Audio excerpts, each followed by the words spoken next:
burn-out, donc nous comprenons ce que vous vivez, qui était notamment lié au travail. Et Gwen est passionnée comme moi de développement personnel, donc encore un point qui nous rapproche en tant que thérapeute accompagnante. Voilà.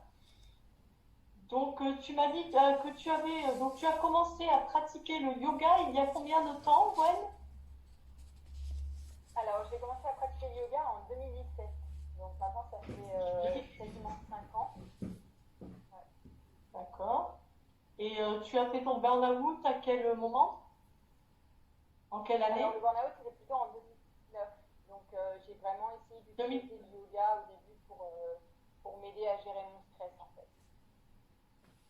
Voilà. Et donc, qu'est-ce que la pratique du yoga a pu t'apporter après ton burn-out?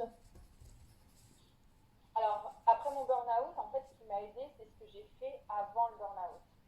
Grâce à la pratique du yoga, j'ai réussi à mettre en place des routines, surtout le matin. Donc, j'utilisais le matin principalement le yoga avant d'aller au travail, pour me calmer, pour gérer mon stress, justement pour éviter le burn-out. Après, c'était pas je le faisais surtout par moi-même, et c'est pour ça que ça m'a pas complètement aidé sur la gestion du burn-out. Mais ça m'a aidé après, parce que ces routines que j'avais mis en place, cette habitude de faire le yoga que j'avais mis en place, ça m'a aidé dans ma reconstruction parce que ça m'a donné une routine que j'avais déjà avant. Et une fois que j'ai passé cette phase très difficile de burn-out, ça m'a redonné un rythme auquel m'accrocher pour retrouver l'envie de faire quelque chose, pour repartir sur quelque chose. Le deuxième point que ça m'a donné, c'est que ça m'a donné mon métier d'aujourd'hui. Donc en fait, ça m'a donné aussi des pistes pour mon futur parce que je ne voulais pas retourner dans ce dans quoi j'étais. Donc ça m'a vraiment donné un rythme et des pistes pour avancer, pour faire autre chose dans ma vie. C'est autre chose, voilà. Oui, comme une sorte de porte de sortie, un soutien quand ça allait moins bien, et se raccrocher un peu à ça quand tu avais perdu ton travail, enfin, quand tu as dû quitter le travail, enfin, je ne sais pas de quelle façon, mais... Exactement. Exactement, voilà, ça m'a aidé pour et me donner voilà. un Et rythme, après, pour me trouver une raccrocher à quelque piste, chose. enfin, de quelque chose qui te passionnait, qui t'attirait pour pouvoir faire quelque chose après. Ben, moi, c'est un peu... Alors, bon, moi, je n'en ai pas fait ma pratique principale, mais avant le burn-out, enfin, bien avant le burn-out, j'avais commencé à faire du Qigong. Après, j'ai eu mes enfants, donc les horaires étaient difficiles par rapport à ma vie de famille avec des petits-enfants. Donc, j'avais arrêté un peu le Qigong. Bonjour à la personne qui vient de se connecter. Et donc, revu mon prof de Qigong au moment juste avant de faire mon burn-out. Donc, j'ai repris le Qigong en journée, puisqu'il y avait des cours également en journée pour les gens qui étaient disponibles dans la journée.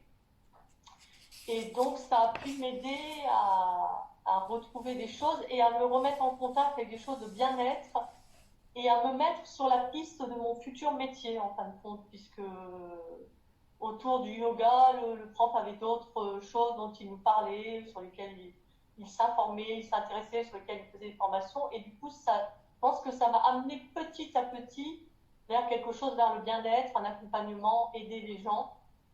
Donc toi, c'est un peu ça qui a pu te faire trouver une piste de quoi faire après. Donc tu t'es donc formé au yoga après le burn-out. Tu t'es Oui, formé voilà. Je me suis formée combien en de temps 2020. après Donc, en 2020? à peu près un an. À peu près un an après le burn-out. Je suis partie dans une formation. J'ai une Après, abonnée qui me demande comment on vient sur le date. Oui, vas-y, je t'écoute. Hein. Après, j'aurais pu le faire un petit peu plus tôt, mais c'est vrai qu'avec toute la situation du Covid et ce genre de choses, j'avais d'autres choses planifiées aussi à gérer.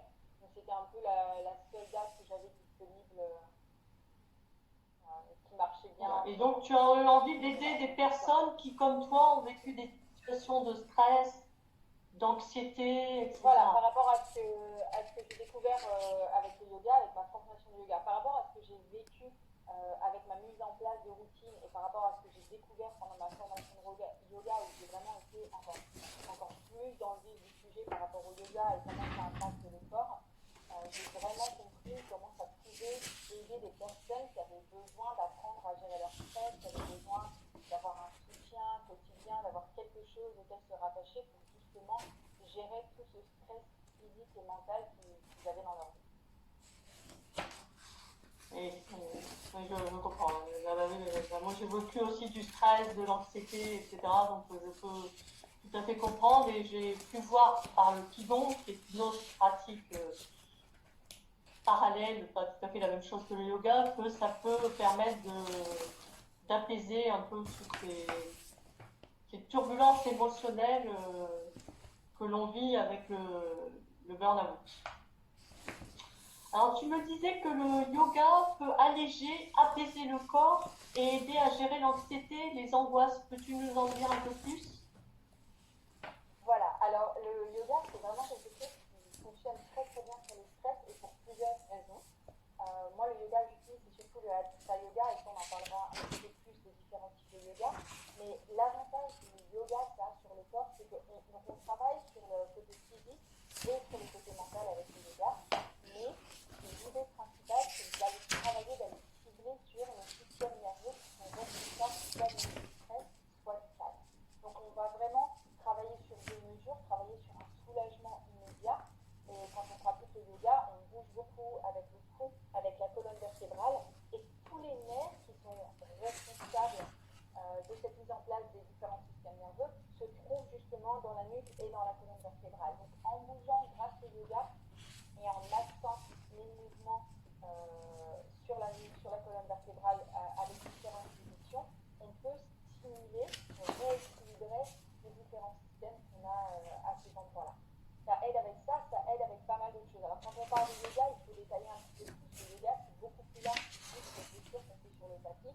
Ça comprend aussi... Oui, j'avais une question après, mais c'était pour finir un petit peu le thème. Voilà, donc justement, j'allais venir. Bonsoir. Alors, entre deux, je profite parce qu'on a Gwenola qui vient de se connecter. Donc bonjour. Ah, ok, ton téléphone ne voulait pas se connecter au live. Ah, voilà, oui, c'est pour ça je regardais un peu si je voyais un blocage, mais je ne voyais pas. Ok, bienvenue Gwenola. Tu pourras reprendre le début en replay après pour revoir ce Gwenola est une personne qui vit beaucoup l'anxiété. Donc, c'est quelque chose qui va certainement l'intéresser. Donc oui, donc de ce fait, je voulais demander quel yoga tu proposes avec le burn-out. Alors, le yoga que je propose et que je recommande le plus avec le burn-out, c'est le Hatha Yoga. Il faut Bonjour Charlène. explication derrière ça. Et la raison pour laquelle c'est le Hatha Yoga, je vais vous détailler un petit peu plus avec le système en restant simple, mais pour que vous puissiez bien comprendre ce qui se passe dans le corps.